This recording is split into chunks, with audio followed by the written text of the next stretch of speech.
14 अप्रैल देखा साहेब के जनामावा लेके अवतार आए ये सुंदर कामावा।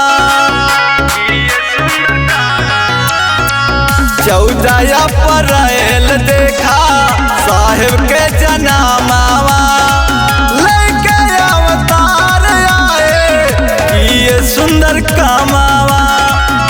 कहो भाई जय जय भी, बोलो भाई जय जय, कहो भाई जय जय भी, बोलो भैया जय जय भी।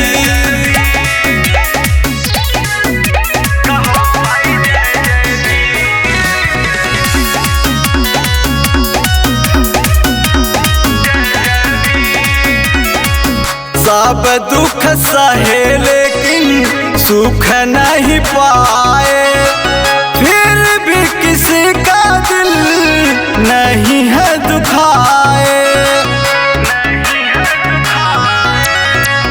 सब दुख सहे लेकिन सुख नहीं पाए, फिर भी किसी का दिल नहीं है दुखाए।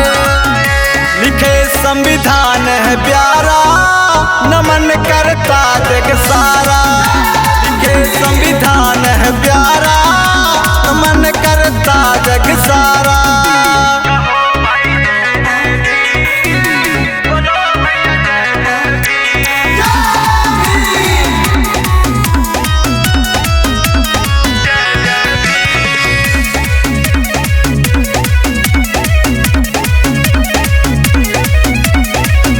इनकी पूजा किया जाता देश या विदेश में, इज्जत सम्मान देते देखो हर भेष में।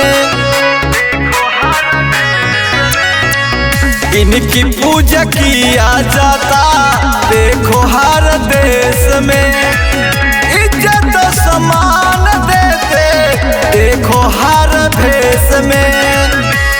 ये है करम ये प्यारा, तुझे जय भीम कर।